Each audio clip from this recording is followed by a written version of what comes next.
The first one is named Kasumi.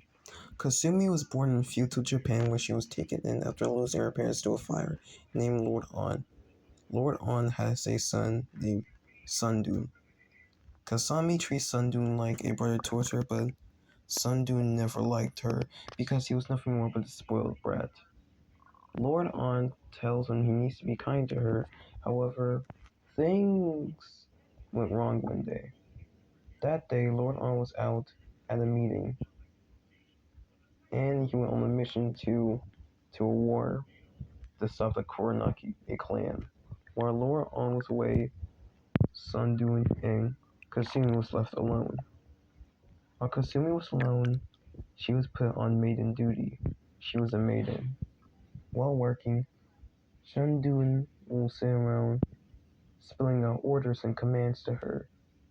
But this is when things starts to get worse.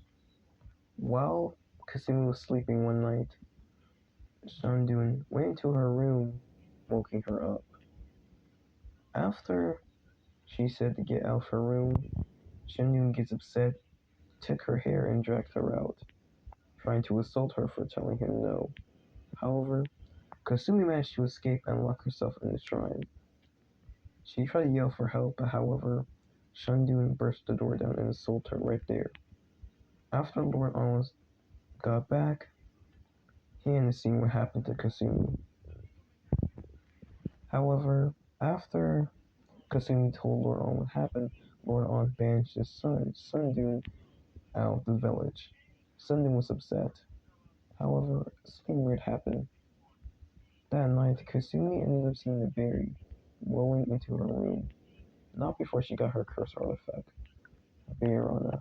Bayarana was a very Japanese spirit that allows her to use poison berries to her victims. However, she only does this to monsters when she feels threatened. For a while, Lord On ended up passing away due to an illness. While she got the inheritance, Shundun was upset. However, after breaking into her house, trying to rob her, he was arrested. Now, we're going to talk about another character in the story, as she's now an adult, and she needs to live her life. The next one is named Ondan. Ondan was born into a family of demons in the underworld. After escaping the underworld in an early age, he grew up as a normal person through the humans. He was adopted by a human couple named the Kasakis. Ondan was bullied in school because of it, however he learned to be used to it. That's not until he meets Kasami.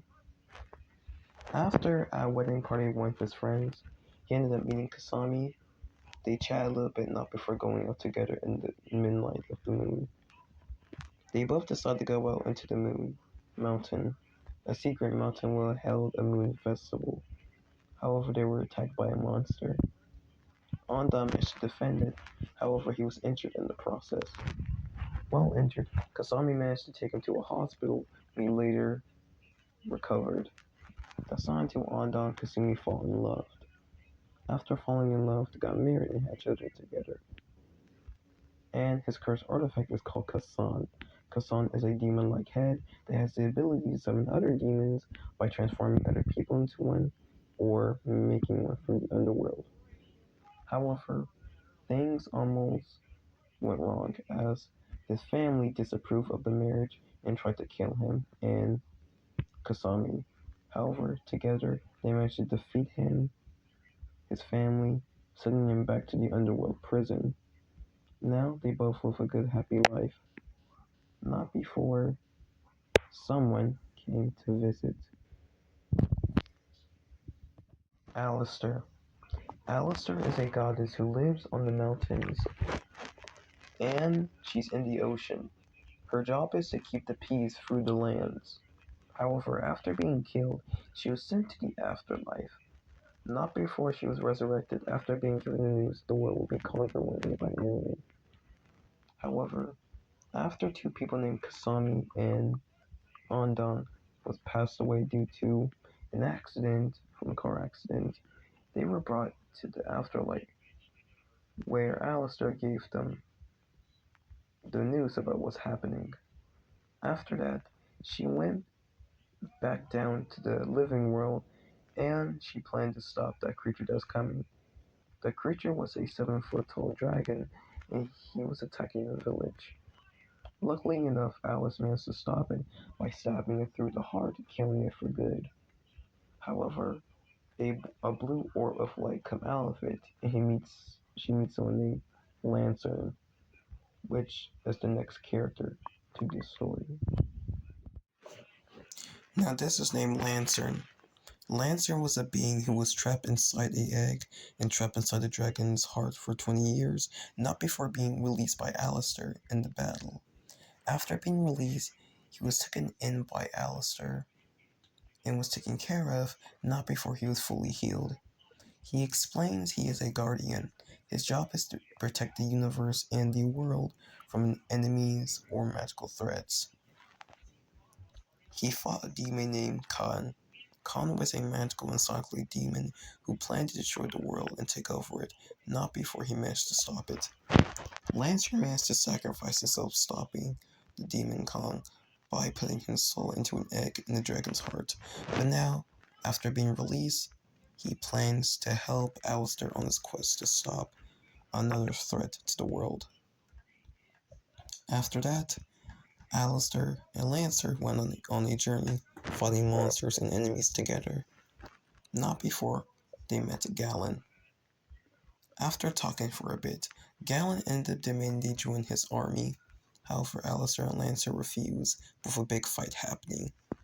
While in the fight, Lancer ended up being killed in the process after being stabbed through the heart, trying to help Alistair, defending her, getting in the way from Galen's attack.